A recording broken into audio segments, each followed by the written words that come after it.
Lots of people wonder how often they should train their dogs and how long each training session should last. But the answer isn't quite so black and white. What's black and white and cute all over? It's you. Today, Ollie and I are gonna shed some light on the situation. Click thumbs up, subscribe to my channel. Hey, and if you've got a puppy, my book will help you tie in my YouTube videos more efficiently. When training your dog, you have to have an amazing currency for them.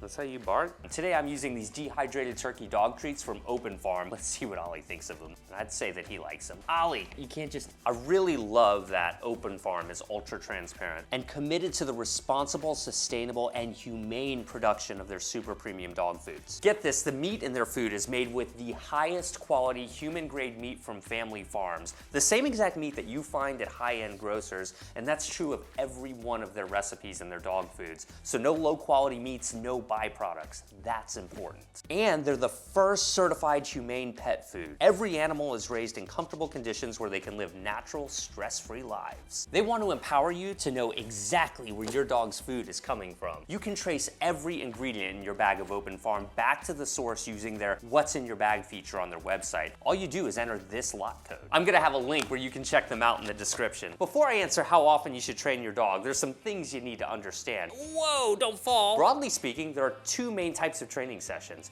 primary and secondary sessions. For a primary training session, you should be completely focused on your dog and work on teaching them something like sit, lie down, or stay, for example. For primary training sessions, you should use really good treats for your dog, something like real chicken or real high-end dog treats. And these turkey treats that I'm using today from Open Farm are fantastic because they break up just perfectly so that I can get lots of use out of them. The trick is your dog needs to love the treat, not just like it. These training sessions can last anywhere between a few seconds and 30 or 40 minutes, depending on what you're teaching. Of course, your dog is gonna have some say in how long these training sessions last too. If you're a beginner and you don't have a lot of experience teaching dogs, it's a good idea to focus on primary training for 10 minutes at a time as a general rule of thumb, and do this very, very often throughout the day with a heavy emphasis on practicing in lots of different environments over time. So I'm gonna give Ollie my full attention and we're gonna see if we can get him rolling over. So first we'll need to get him into a down, which he's excelling at, doing a great job.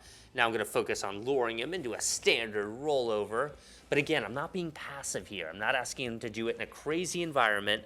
I'm just introducing the concept to him. Look at him, he's a little reluctant. This way. And you can see right there, there's a little bit of frustration settling in because he's like, what do you want me to do? So let me just check here to make sure that he's still pretty willing.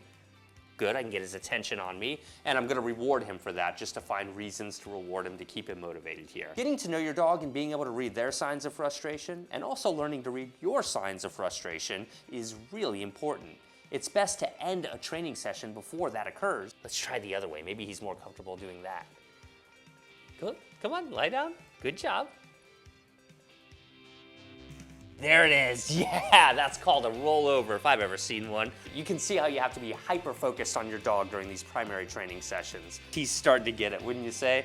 That was a beautiful rollover, sir. Primary training sessions are great for laying really good groundwork with your dog, but secondary training sessions, that's where the real magic happens. Secondary training sessions are a little bit less intuitive at first, but you'll quickly find out why they're absolutely mandatory and why they'll make you a better trainer. A secondary training session is more of an impromptu training lesson that you jump into whenever a real-life training opportunity presents itself. For example, you know how sometimes you put fried chicken on the floor like you do, and then you forget about it, and then your dog is left with this amazing temptation while your attention is elsewhere. That's when we stop what we're doing, intervene to get his attention on us, and then show him what we prefer he do instead. It's as though primary training sessions give your dog some foundation, but secondary training sessions are what allow you to introduce context so that your dog understands how to behave in a multitude of scenarios. If your dog has a habit of jumping on furniture like Ollie does, redirecting can be a fabulous way to show them how you'd prefer they behave.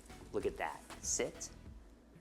The common question I get here is, aren't you rewarding the dog for jumping on the furniture? But did you notice what I did at the end? He was up here, I redirected him over here to pay attention to me, asked him to sit, he did so, and I rewarded him for that. So I was actually rewarding him for paying attention to me and sitting. He might be about to, okay, see, right there. I'm gonna just redirect him over here, come on. Over here, buddy, over here. If you come over here, you'll get rewarded. Now, will you pay attention to me? Sit, nice work. And let's do a little bit of proving. Let me put a treat up here and see if that tempts him to get up there. To be clear, this isn't something you do 5 or 6 times. As you can see, you have to keep doing it in order for your dog to really understand. Now, it might be tempting to just pull them down or pick them up and put them down, but honestly, you're not really motivating your dog to learn if you do that. And this is just part of having a puppy. Ollie, you're a mess, buddy. Looks like we have a new host. Come on, let's go this way. Good? Very good work. And of course, you know, redirecting combined with doing a good job of controlling your dog's environment is the path to really get some traction on most of your beginner training. Look at all these good treats. Come on. He's not ready to quite abandon it. He's like, I haven't forgotten about those. And see, right here, this is how you really teach your dog to think here. You can see how he's going back and forth between the treats I planted up there and the treats that I'm offering him over here. Yes. Sit, stay. Good work, very good. And it might seem a little mean to put treats up on the furniture. It's better to set up those training sessions sometimes too, than it is to just wait for them to occur. Of course, that would be more of a primary training session than a secondary one, but nope, over here. Come on. Yeah, you. Yes, sit, look at me. Good work. Really prioritize getting good at redirecting your dog because it's one of the most powerful ways to guide your dog in spontaneous, real-life situations. However, if you find yourself redirecting your dog constantly, this likely means that you're not optimally controlling the environment. Now, since secondary training sessions are a bit more spontaneous, you should have treats scattered all around the house in containers like this at all times so that you can easily get to them when you need to get to treats quickly. These treats should be soft and very tasty and keep well at room temperature. The reason is secondary training sessions often require you to burst into training mode and you need to have your dog's currency quickly available. The bottom line is if you have a dog, especially a puppy like Ollie, virtually all of the time that you do have available with them should be dedicated to some type of training. Good job.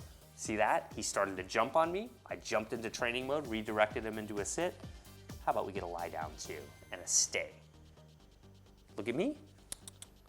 Yes, good work. So maybe that's teaching your dog how to mellow out and go to sleep while you're just on the internet, or teaching them how to stay when you spontaneously throw a toy in front of them to prepare them for future distraction training. Now in my book, playing with your dog definitely counts as quality training time because it's teaching them one of the most valuable lessons of all, how to focus on you and engage with you, and that is my absolute favorite type of training. If you're wondering, how many things can you teach your dog at one time? I'm gonna have a link in the description with Louis the Cavalier King Charles Spaniel, and that should answer your question thoroughly. Click thumbs up for Ollie the Collie. I think he did a great job today. Make sure you're subscribed to my channel. Pick up a copy of my book too. In the description, I'm gonna have a link to Open Farm so you can check out their super awesome products. Subscribe to my channel too, and if you want to help me to continue to make videos like this, consider joining our awesome crowdfunding community on Patreon. That link will be below too. Ollie, you did a great job. Yes, you did.